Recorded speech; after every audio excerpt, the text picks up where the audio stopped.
What's up everybody, it's Sean here and I'm back today to give you guys a review of the Yuto Horigome collaboration with Nike SB on this Dunk Low Wolf Grey. Today's video is sponsored by Move insoles. Move insoles is one of the hottest brands right now in the insole space. Their insoles are designed and tested by pro athletes like Chris Paul and Damian Lillard of the NBA. And while they're more known for their performance insoles, they also sell this one, which is called the all-day insole, which is meant to be worn for everyday casual use sneakers. And let me tell you guys, this is easily one of the most technologically advanced insoles that I've personally ever worn.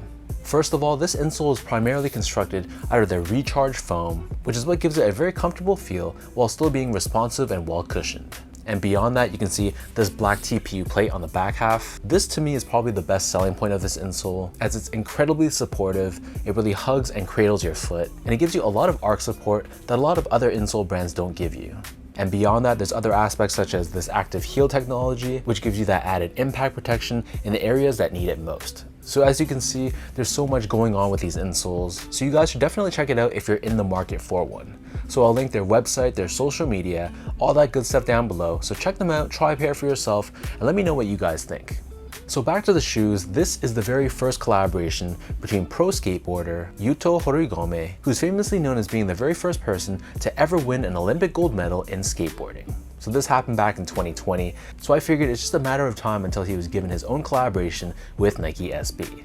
So these dunks released in skate shops on August 25th, and then there's a subsequent release on the Nike Sneakers app on August 29th. So these retailed for a price, I believe, of $130 US or $170 here in Canada, and the official colorway for this shoe is Wolf Grey, Iron Grey, and Sail.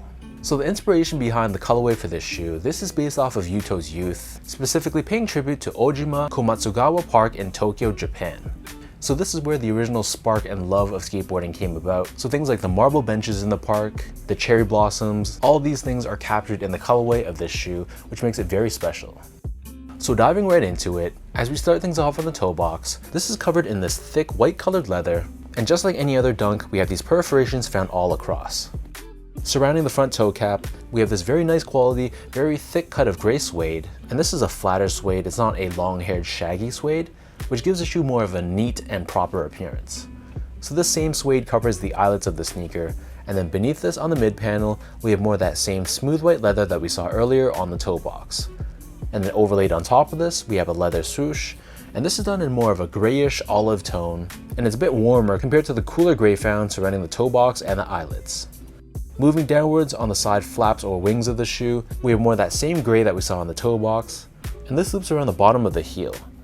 And then pressed onto the lateral side of the heel, we have this circular feather emblem, which according to the Nike.com description, is supposed to be Yuto's family crest, but then on the Nike SB website, this emblem was supposedly designed by Japanese artist Verdi. So I don't know what the truth is, it could be one or the other or both, but that's just food for thought for anyone watching. Anyways, moving on, so above this we have this very plush brown colored suede, which has more of a fuzzy feel to it compared to the gray suede. And then on the very top of the heel, we have this pink colored suede, and we have Nike branding embroidered across in this tonal pink color. As far as the laces go, so these come with 3 different lace options.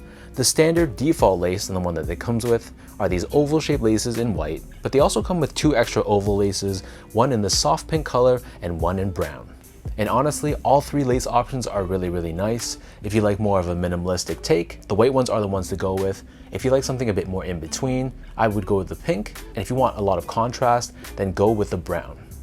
Moving on, so underneath this, the tongue here is covered in this white colored nylon. And unlike typical Nike SBs, I don't know if my pair was just flawed, but I noticed that the padding or stuffing within this tongue was a bit thinner compared to your typical Nike SB Dunk Low. Either way though, on the very top, we still have this gray tag with Nike SB and Yuto Horigome branded across in white. And then on the back of the tongue, we have another gray tag, and we have the 2 feather emblem once again, and this time it's done in pink. The back of the tongue and the interior of the shoe, this is lined in this very soft, white colored textile, which has a bit of a suede-like feel to it to the touch.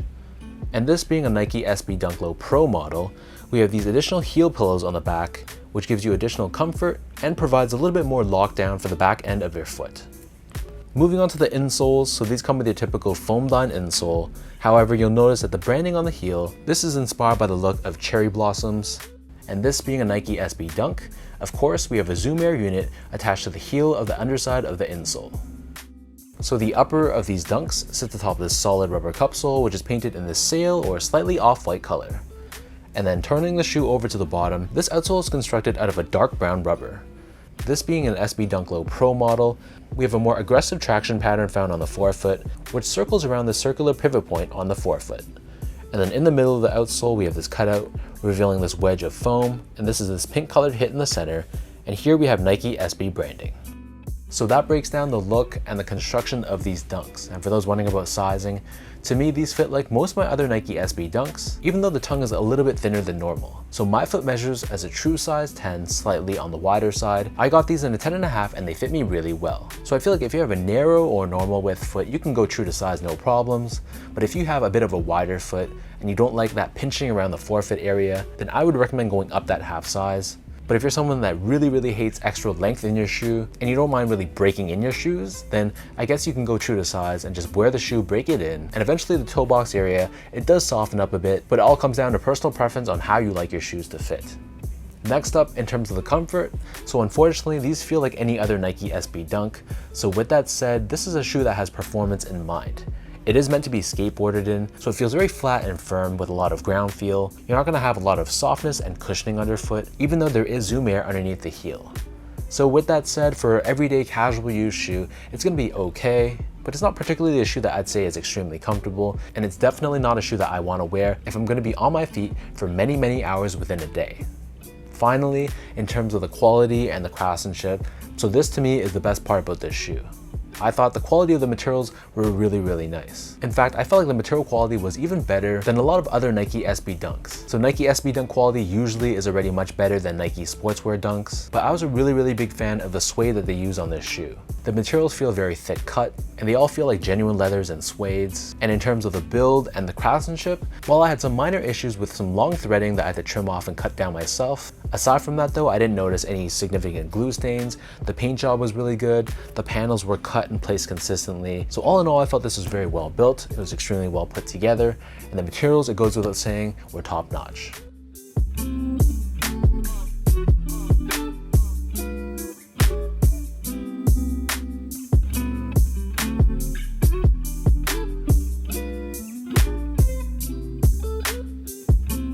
So with all that out of the way now, let me toss these on feet. I'll lace them up for you and I'll show you guys how these look.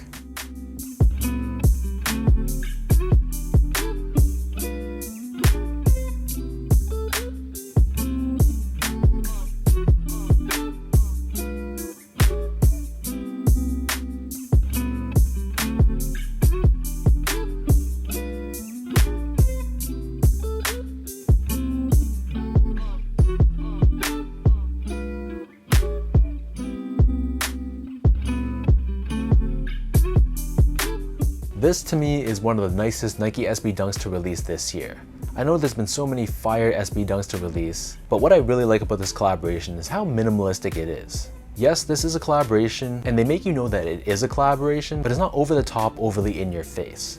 The references are subtle enough, like the branding on the front and the back of the tongue, this emblem on the lateral heel, as well as on the insole. So these are all small enough touches that's not screaming in your face, and it really lets the beauty of the materials and the colorway shine for itself. And this color combination of the grays, the whites, the browns, and the pinks, it's just a really nice color combination.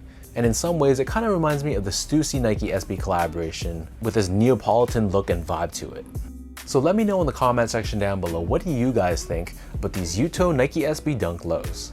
What are your thoughts on the colorway? And for those that bought these and have these in hand, what do you think of the material quality, the craftsmanship? Let me know if you guys agree with my thoughts. But I don't know about you guys, but like I said, this shoe is probably gonna make my top 20 sneaker list of 2023, which might be a bold statement considering it's still August, but that's just telling you guys how much I like this shoe. So if you guys enjoyed this video, be sure to like, comment, and subscribe to my channel if you haven't yet. You can follow me on Instagram at esco8. Follow my Twitter account at sean.go and visit my website at seango.ca. So thanks so much for watching. Hopefully you guys enjoy this review, and I'll catch you guys all in the next one.